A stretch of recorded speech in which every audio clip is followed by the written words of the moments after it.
مبارك اللي كنتلاقاو فيه ديريكت مي ميم طون اللي يتلاقى كيتكوريسبوندا مع ايام ومع وثائر اللي هي صعيبه شويه اللي كنعيشوها في هاد الايامات. دونك مرحبا بكم جميعا. انا جد فرحان اليوم على انني نكون معكم في هذا اللايف اللي كان غير مرتقب، انما ارتأيت على اننا نديروه باش يمكننا نهضروا اكثر ونتكلموا شويه ونفضفضوا شويه وناخذوا معلومات اكثر واكثر على حياتنا اون جينيرال.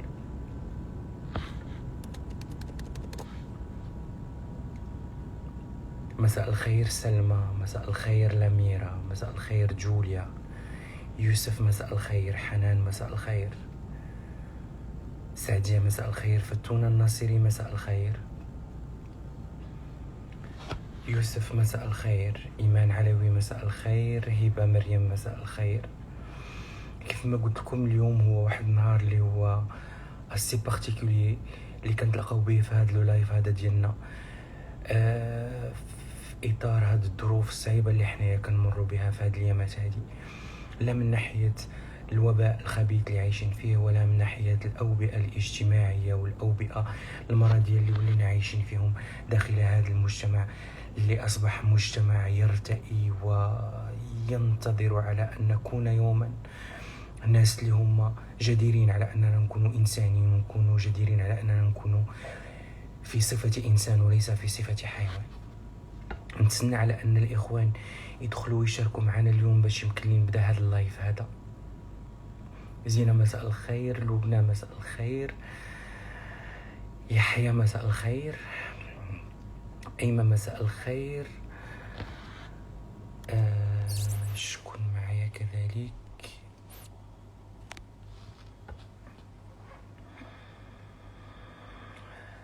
مذكر مساء الخير، عبيد مساء الخير، منير مساء الخير، عز الدين مساء الخير، سكينة أهلا وسهلا، إيمان بن مومون vous m'avez manqué aussi énormément. Asma, on n'arrive pas à bien entendre. Ah bon, come mai, comme on dit. Et pourtant, tout est connecté, il n'y a pas de bruit de fond, il n'y a pas de bruit de couloir, il n'y a pas de bruit de télévision, ni de rien du tout. Je pense que le problème provient de chez vous et pas de chez moi. Oumoul Benin مساء الخير، جنات جنال مساء الخير، سلمى مساء الخير، هاجر الشريبي مساء الخير، التهامي مساء الخير أخي، سفيان شوقي بونسوار، سعاد سواي أهلا وسهلا، إيناس مساء الخير، عبد البديع التهامي مساء الخير، نينا مساء الخير، إحسان الزياتي مساء الخير، مغربية مساء الخير، بونسوار ابتسام، نضال آير مساء الخير، سيمو إسلام مساء الخير، فاطمة النادور مساء الخير، حفيدة مساء الخير. Je vous entends bien docteur, tant mieux. كوثر الخلفي مساء الخير، سميرة حسوت مساء الخير، لطيفة مساء الخير، سونيتا مساء الخير، بسمة ستور مساء الخير، جيهان نفاء مساء الخير، أمين مساء الخير. هضر بالعربية، واش نتا مغربي ولا فرنسي؟ الحياة قصيرة باش نبقاو نجاوبو sur des trucs pareils. finalize open. خولة مساء الأنوار، نوري حنان مساء الخير، سعاد الحكم مساء الخير، نبيل عنيد on est enthousiaste, d'accord, je vais passer au sujet, ok. خالي bonsoir، زنة بسمة مساء الخير، سعاد مساء الخير، أيوب حسن مساء الخير، سلمى مساء الخير، ويمار القضية ديال عدنان دمرتنا. écoutez, comme le dit mon professeur de trading, écoutez, effectivement المشكل ديالنا الحالي هو المشكل اللي ولينا كنشوفو هو اغتصاب من مورا اغتصاب وبيدوفيل من مورا بيدوفيل. الغريب في الأمر يا إخواني هو أنني وليت كنلاحظ ولا لاحظت هاد الأيامات هادي من مورا هاد القضية هادي ديال عدنان، جميع المغاربة يطالبون بإعدام هذا الجاني وهذا الشاذ جنسيا. كلنا كنصبحوا قضاة، وكلنا كنصبحوا كنفهموا في شي حوايج اللي قبل ما كناش كنفهموا فيها. الشذوذ الجنسي هو أبشع جريمة ممكن أن يقوم بها الإنسان.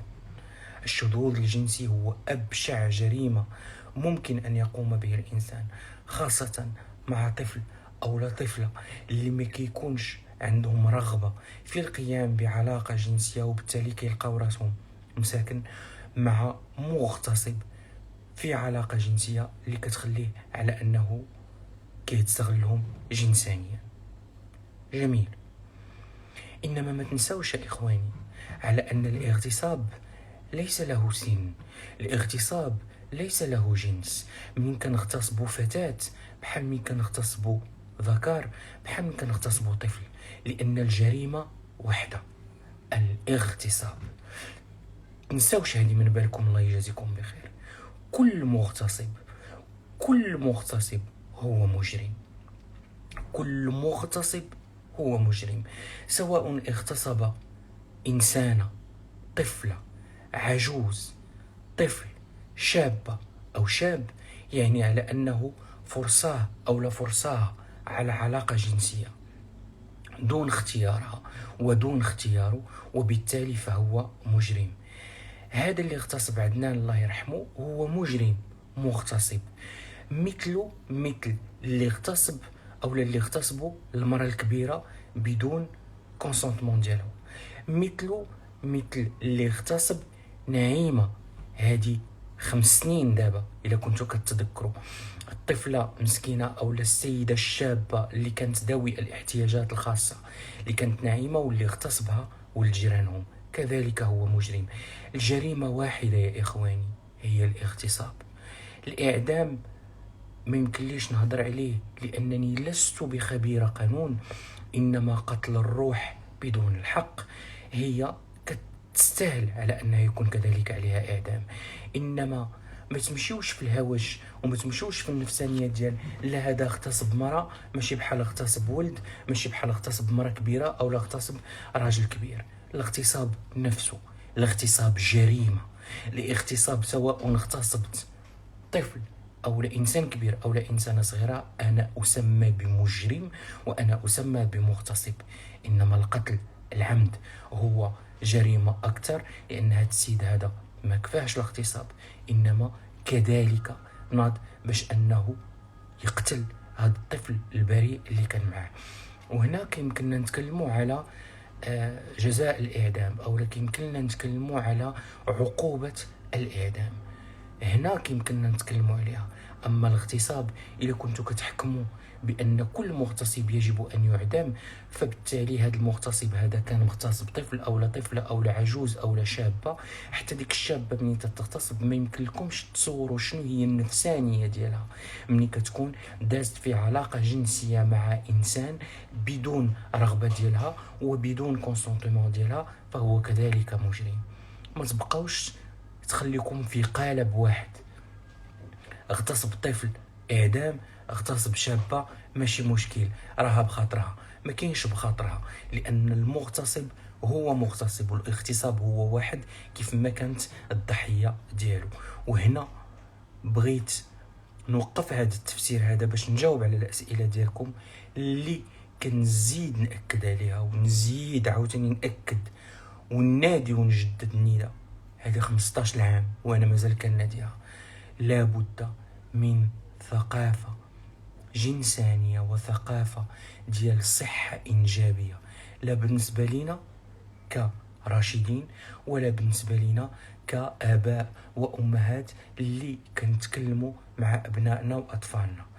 إلا ما كانش عندي هاد العلم والدراية بالصحة الإنجابية وبالصحة الجنسية، ما كيمكنليش نعلم هاد الصحة الإنجابية والصحة الجنسية للأطفال ديالي أو لا البنين اللي غادي يجيو من بعد، لأن فاقد الشيء لا يعطيه.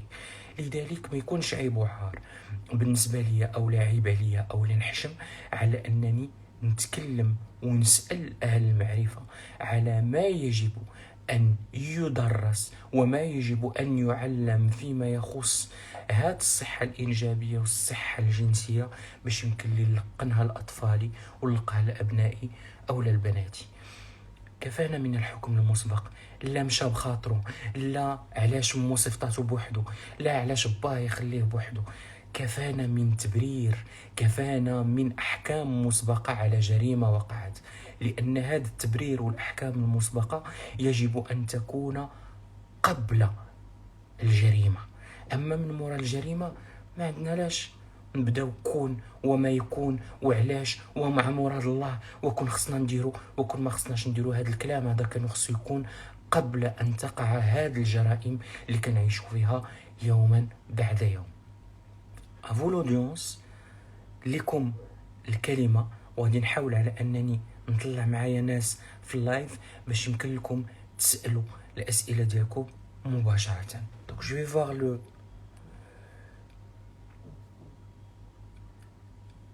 Youssef Fennan qui demande à être avec moi le live. Alors, si vous avez des demandes ou la brito تطلعوا معايا في le live.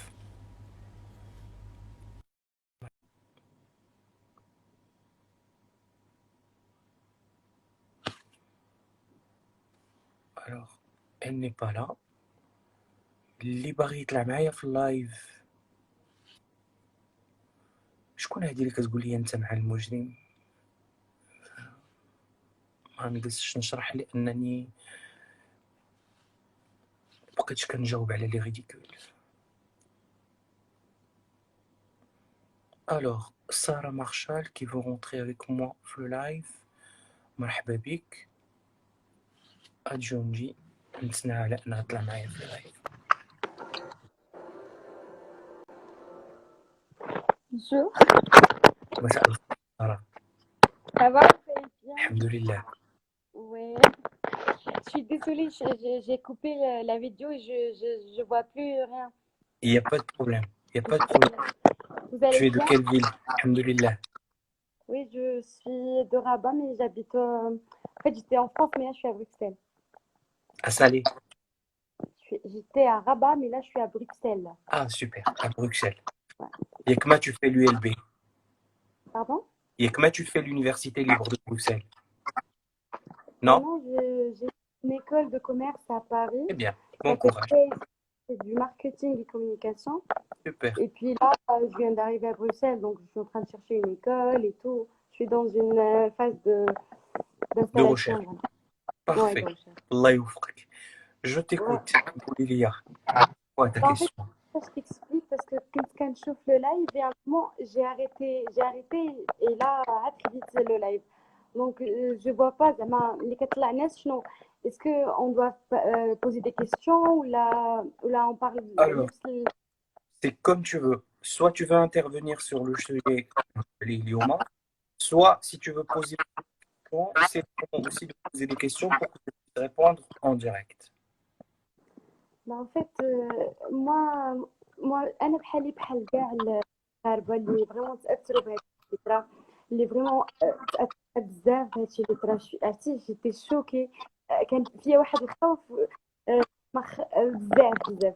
دونك الحاجة الوحيدة اللي غادي نقول للمغاربة، ربيو ولادكم، ربيو تربية حسنة، نقصوا من القمع، فكروا في شخصيات ولادكم قبل ما تفكروا في الناس واش كيقولوا، وفي ما تاكلش قدام الناس، ما تهدرش، ما ديرش. خليو ولادكم يهضروا، خليوهم يكسبريميو، عطيوهم القمع. داك القمع اللي كتعطيو ولادكم هو اللي كيعطينا ولد مقموع، وبالتالي تيخرج القمع وديك لاغريسيفيتي اللي فيه في الجرائم ولا حتى في الاغتسال.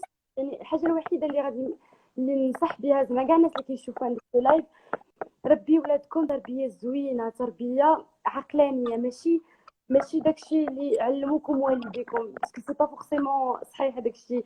ما تهدرش، ما تسكتش، ما تاكلش قدام الناس، بزاف د الحوايج فريمون.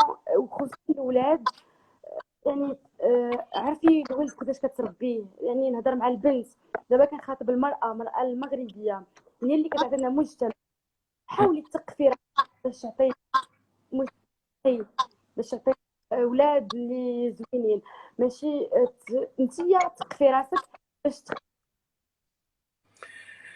Je suis tout à fait d'accord avec toi سارة. et puis بغيت نزيد غير واحد الحاجه اللي هي الا كنا كنفكروا بواحد التفكير اللي هو تفكير تقليدي ما كيعنيش على اننا الناس اللي هما رجعيين، لحقاش كاين عندنا في تقاليدنا اولا في التفكيرات اولا في التفكير التقليدي ديالنا كاين شي حوايج زوين.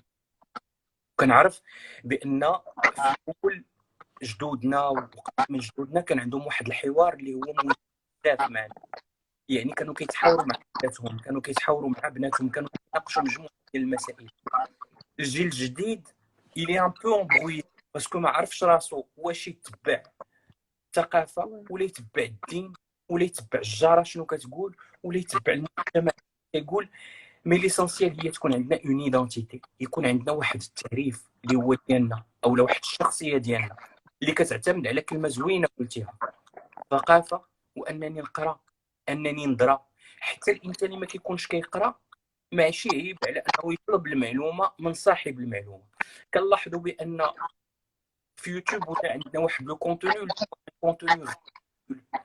كتشوفي وحده كدير الشغل ديالها عباد الله متبعينها بالملايين، وحده كتقول لك ها كيف كديري تسحري متبعينها كذلك بالملايين. الوغ كو ملي كتشوفي شي حاجه اللي هي فيها تطوير ذاتي او تنميه ذاتيه ما كتلقايش الناس اللي هي متابعينها. للاسف انترنت ويوتيوب ما دارش على انه يولي جوقيه بلا دلال، او لا تولي واحد البلاتفورم اللي عوض ما نبقاو نبرققوا في ديورنا على كيسان ذاتي ولينا نبرققوا ولينا كنخرجوا بلو مال على عباد الله ديريكتومون سور انترنت. اي سي لا لو سوجي ديال كي اوسي سوبر انتريسون، هي انني خصنا ندراو، خصنا نتعلموا، خصنا ايفولويو. لحقاش الا ما ايفولويناش حنا ما نتسناوش شي واحد اللي يجي ايفولوي معانا. كنكريتيكيو وزاره التربيه الوطنيه وتنكريتيكيو لي سيستيم ايتترا، ايه جو سوي داكور، ولكن انت كمواطن وانت كمواطنه شنو كديري كذلك باش توعي وباش تثقفي؟ لا شيء. حنا ديما دون اون بوزيسيون دو باسيفيتي كنتسناو الوحي ينزل، الوحي تسالى مع سيدنا محمد صلى الله عليه وسلم. دابا ولينا كنتسناو على اننا الناس هما تصاوب لنا، الوغ ماشي الناس اللي يمكن لها انها تخرجنا من هذه المأساة هذه. بعض المرات حنا ثقافتنا، معلوماتنا وتربيتنا هي اللي كتخلينا على اننا نزيدوا لقدام ونتعلموا بزاف ديال الحوايج. اي سا سي سكو جو بارطاج اوسي افيك توا سارا، اي جو تو ريميرسي بور طون انترفونسيون.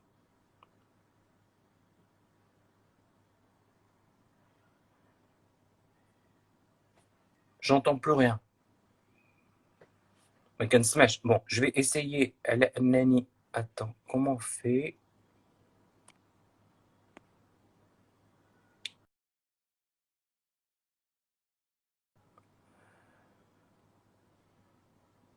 سارة مشيتي.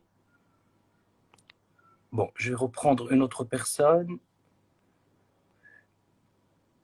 اللي باغي يسول السؤال. سعيد اللي باغي يطلع معانا، مرحبا. الوغ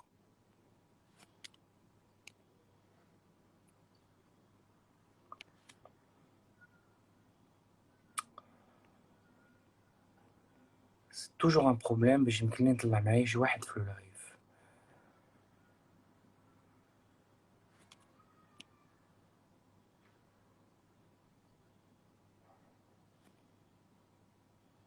جو اسيي نشوف واحد اخر. On va voir Ayoub.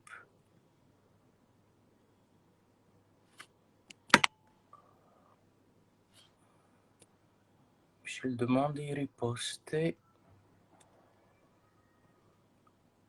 Alors.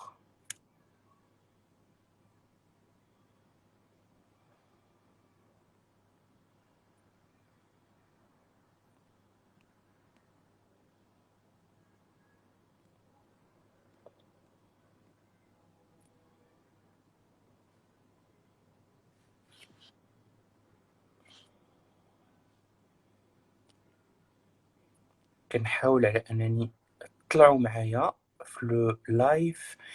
puis j'essaie d'envoyer. alors visualisa. مي جو نو فوا با باسكو كيخرجوا لي بزاف ديال الناس اللي باغيين يطلعوا معايا اون لايف.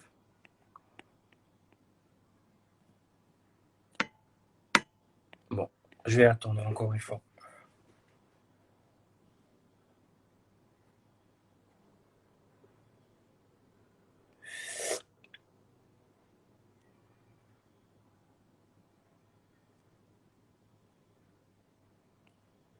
واش لو بروبليم دو سون عندكم ولا غير عندي انا؟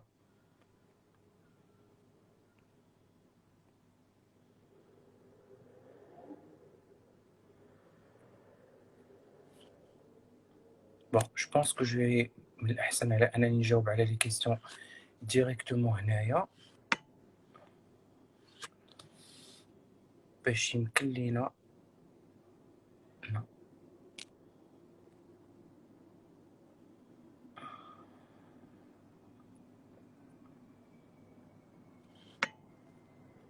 ça ne marche pas. Bon, j'ai essayé على انني نجاوب على لي كيسيون ديريكت. We can hear you doctor. super. يا دكتور ما رايك في اللي كيعمل شي جريمه كنقولوا عليه مريض نفسي باش يهرب من حكم؟ برافو اميره على هذا السؤال هذا، لحقاش الشاذ الجنسي هو انسان اللي هو مريض كيف ما هو شاذ اللي هو اجتماعيا. بزاف ديال الناس كيخرجوا وتيبداو يقولوا لك واش هاد السيد هذا ما لقى، راه كاينين العيالات كاينين الرجال كاينين بزاف الناس، علاش هاد السيد هذا مشى للطفل؟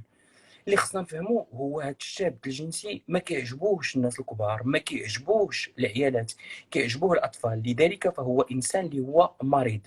ومنين كيكون مريض ما كيعنيش على انه كياخذ واحد الحكم اللي هو مخفف، خاصه في هذه الحاله هذه.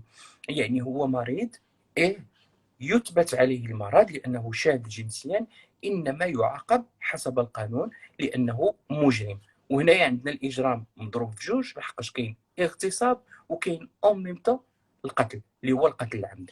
لذلك الشاذ الجنسي او هذا البيدوفيل سي كلير كو انسان اللي هو مريض، ماشي انسان اللي هو طبيعي، ماشي انسان اللي هو صحيح اللي هو في الذات ديالو، بل هو انسان اللي هو مريض. غير انما مريض ممكن يتعالج على حسب القوانين او على حسب الدستور ديال اي دوله اللي هي كاينه، انما العقاب لازم منه، لان حتى العقاب هو جزء من العلاج، ما كيخليش على انه يكون خارج المجتمع باش يمارس شذوذ الجنسي على الناس اللي هما دايرين به.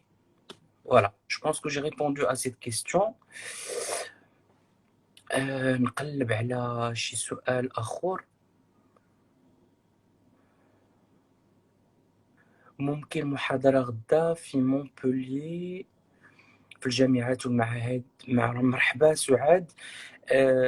كل دوموند ديال المحاضرات او لي دوموند ديال لي كونفيرونس اللي بغيتوني ندير لكم دي كونفيرونس في جامعات او المعاهد، يفو ميو انفويي ان ميل هنايا، اما في يوتيوب في doxamadbenalla@gmail.com ou là sur Instagram.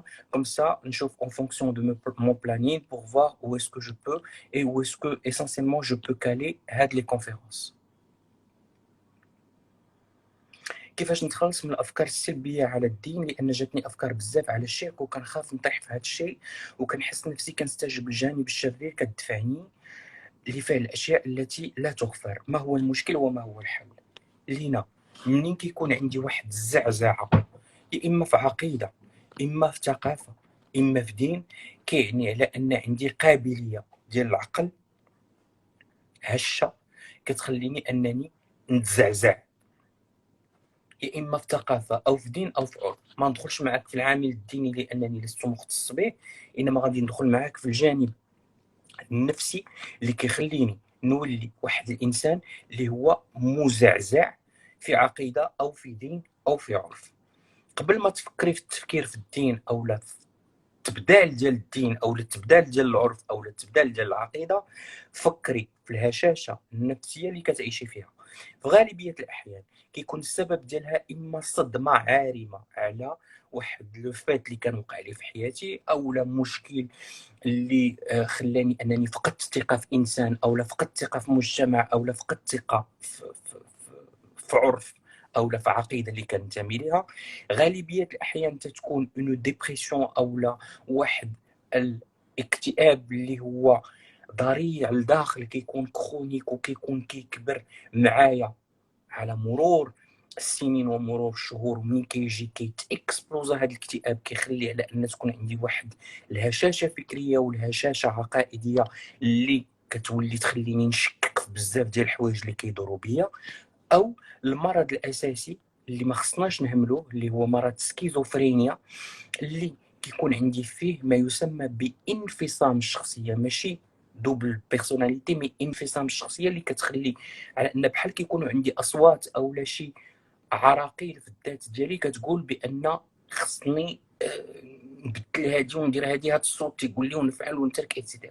قبل ما نفكر نبدل عقيدتي او نفكر نبدل ديني او نفكر نبدل حياتي او نفكر نبدل التفكير اللي انا عايش فيه، نفكر نشوف السبب الاساسي ديال الهشاشه النفسيه اللي كنعيش.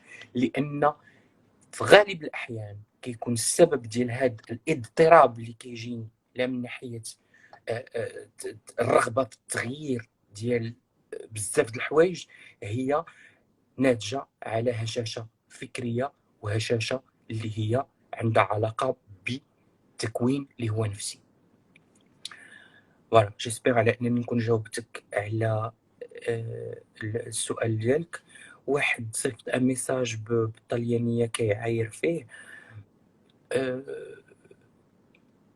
عندي الشامبيونا دو موند في المعيور، لحقاش ممكن نعطيك جوج د الكلمات ونسكتك كيف ما سكت سياد كل اللياتك. انما في اللايف ديالي كنجاوب على الناس اللي هما اساسيين وجايين باش يستافدوا، ما عنديش وقت باش نضيعوا مع ناس اللي هما بحالك. اما لا بغيتي غير المعيور ممكن نديروا لايف خاص بالمعيور، لحقاش انا قلت لك نعطيك جوج كلمات بارفو كلمه غادي نخليك تدور في جلايلك كيف ما خليت سياد كل اللياتك تيدوروا في جلايلهم. اي جو باس فيغ اون اوتر كيستيون. كيفاش نعلم بنتي التربيه الجنسيه؟ اش من كتاب اللي هو مزيان؟ هذا سؤال ديال عائشه.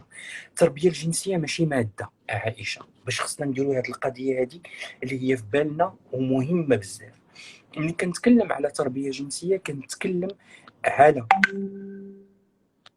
سياسه، ماشي السياسه ديال اون بوليتيك ديال الدوله، مي كنتكلم على منهجيه اللي كان ناخذها من نهار اللي كنقرر على انني ندير وليد او ندير بنيه حتى كنربي هاد الولد والبنيه ل 18 و 19 سنه.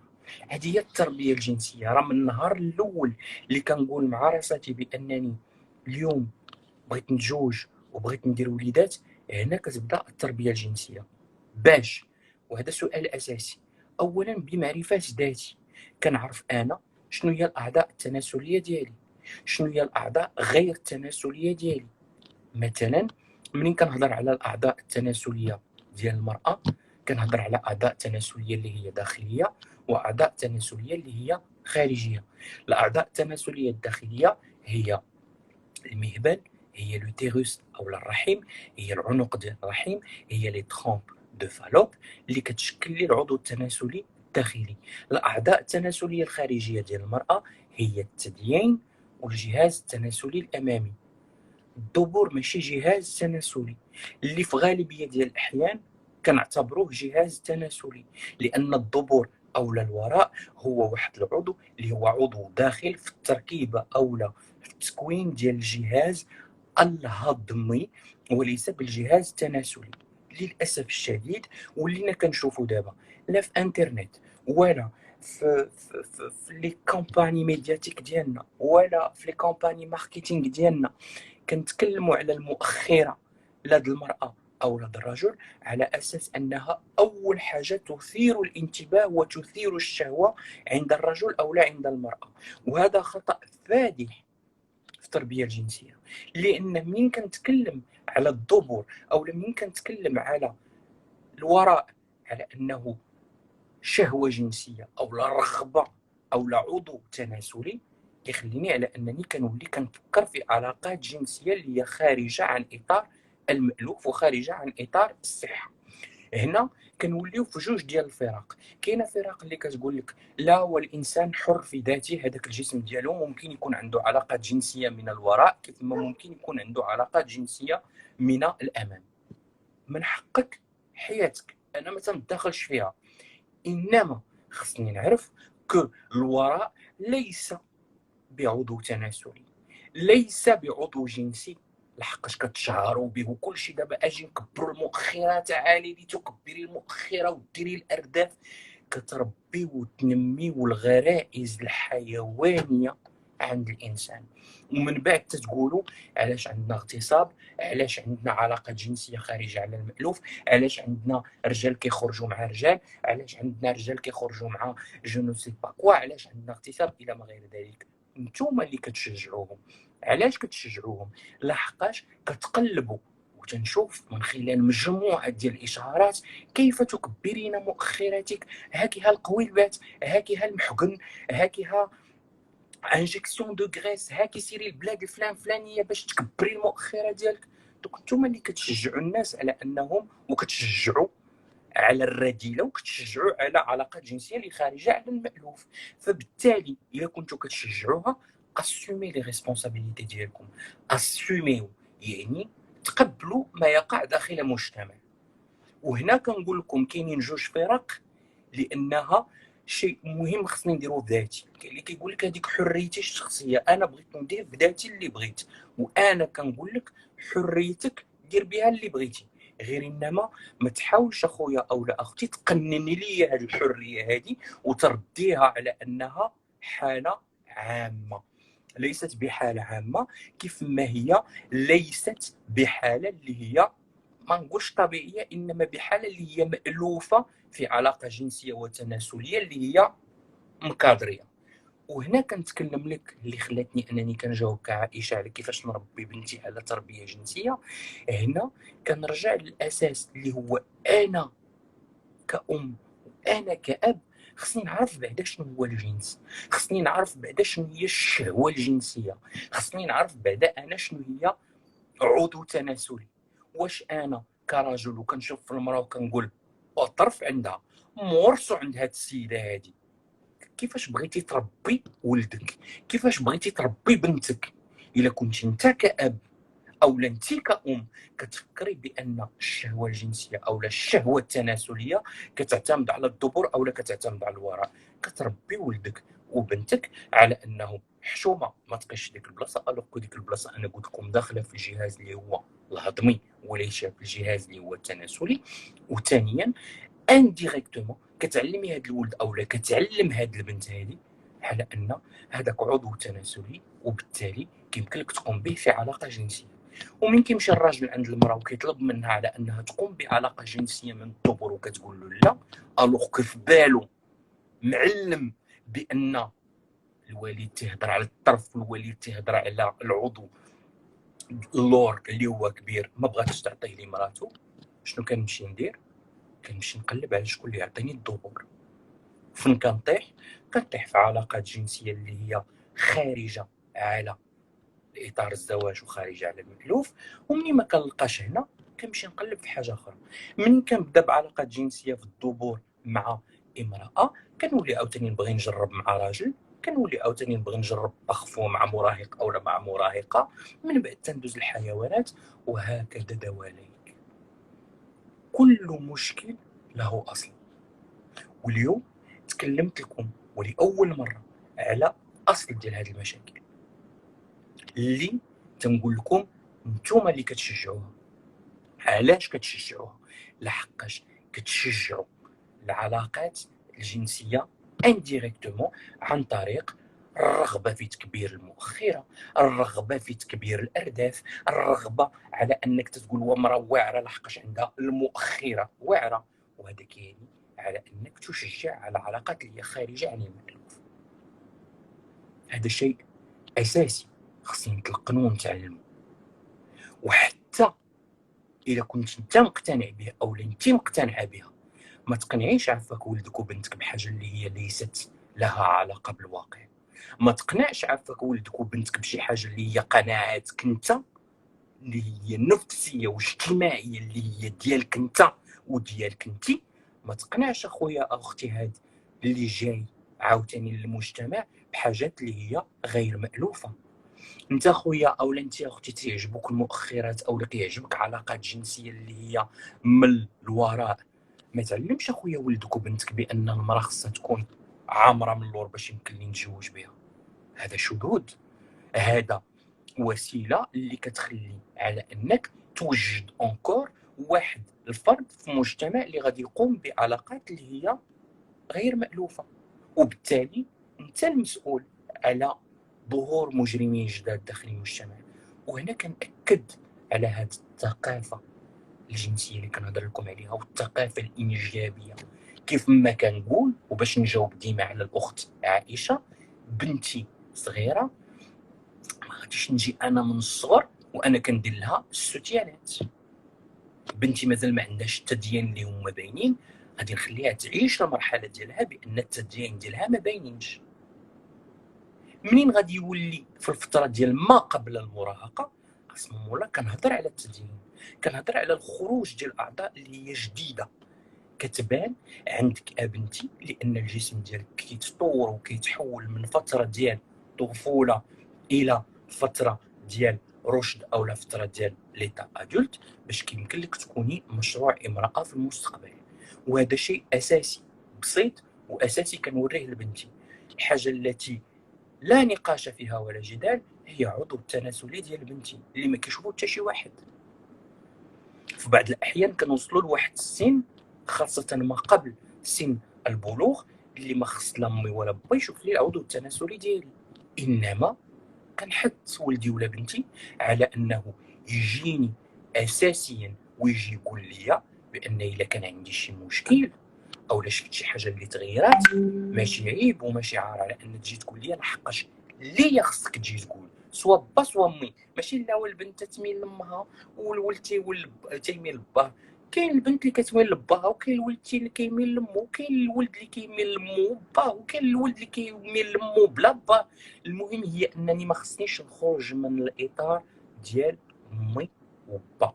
ماشي اختي ماشي خويا، لان اختي عندها عضو مختلف عليا، خويا عنده عضو اللي هو مختلف عليا، فبالتالي ما كيمكنليش على انني نمشي نطلب شي حاجه او لا نطلب المعلومه من شخص اللي ممكن ندخل معاه في مقارنه. ولا دخلت في المقارنه كنطيح في مجموعه ديال المشاكل وفي مجموعه ديال الحيتيات اللي كيمكن تكون كذلك سبب في عقد نفسيه. انا خويا عنده العضو الذكري كبير وانا عندي عضو ذكري اللي هو صغير. ملي غادي نجي نسول خويا على العضو الذكري، اول حاجه غادي يقول لي، نقول له مالك اصاحبي عندك صغير انت، انا عندي كبير. اول شوك. انما الا مشيت سولت امي او لا سولت با، ممكن غادي تقول لي امي او لا غادي يقول لي با، لا ولدي تسنى غادي نمشيو نشوفوا مختصاصي باش غادي نعرفوا واش الحجم طبيعي او حجم غير طبيعي. دي جيست كي سون سامبل، علاقات اللي هي او كلام اللي هو بسيط وكيلعب دور كبير على انكم تربيو نشء كفؤ لحياه اللي هي مقاده، كيف ما انسان اللي هو غير كفؤ لحياه اللي هي مقاده. وهذا شيء مهم بزاف خصني نديرو في بالي. وشكرا عائشه على هذا السؤال هذا، لانه سؤال مهم جدا.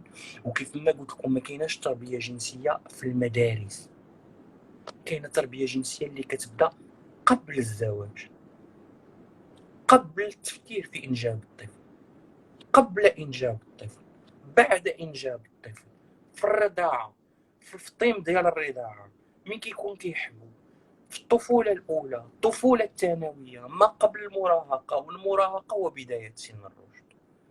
هادشي علاش تنقول ديما بأن ماشي ديما خصنا نبداو نقولو لا عافاكم ديروا لنا اون ماتيير ديدوكاسيون سيكسويل. سا سيغ ا كوا الا ما كانتش عندي اون ادوكاسيون سيكسويل او بريالابل؟ مليش غادي تنفع تربيه جنسيه في المدرسه الا ما عنديش تربيه جنسيه في البيت، الا ما عنديش كلام فصيح مع الاب ومع الام ديالي في البيت قبل ما نمشي للمدرسه.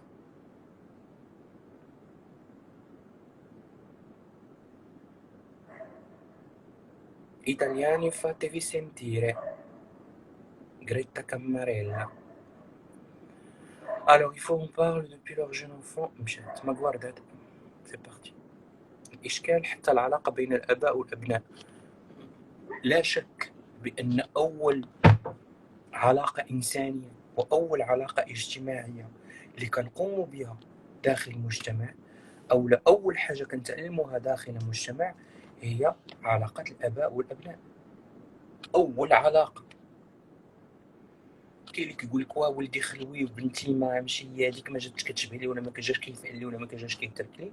دابا خصني نفكر في أول مراسيم هاد العلاقة اللي رسخت ما بيني وما بين ابني، أو ما بيني وما بين بنتي، اللي كتكون هاد الأساس ديال العلاقة اجتماعية، لحقاش من خلالها كنطور علاقاتي مع المجتمع، ومن خلالها كنزيد نطور علاقاتي مع الناس اللي هما غادي يدخلوا في الإطار أو في السيركل ديال لو في ديالي.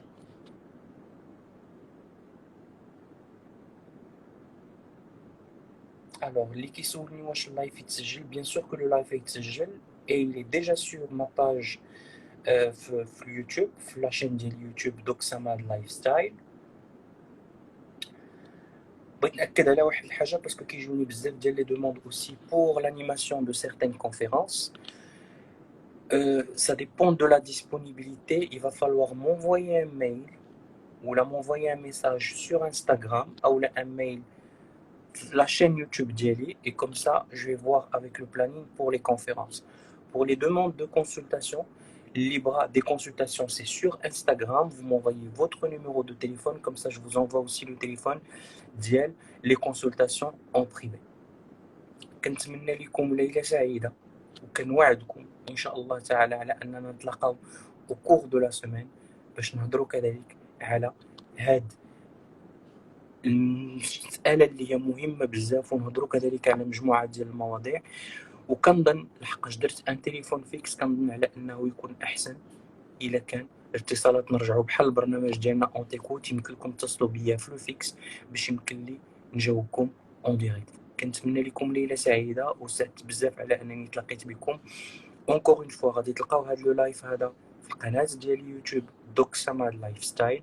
بالنسبه اللي كيطلبوا دي كونفيرونس فويي مونفويي ان ميل s'il vous plaît par message إما في la chaîne YouTube أو لا sur Instagram. Et pour toute demande de consultation أو لا طلب للمتابعة أو استشارة نفسية أو لا جنسانية، صيفطوا لي على الانستغرام avec vos numéros de téléphone. كنتمنى لكم ليلة سعيدة وبداية أسبوع موفقة إن شاء الله، والسلام عليكم ورحمة الله تعالى وبركاته.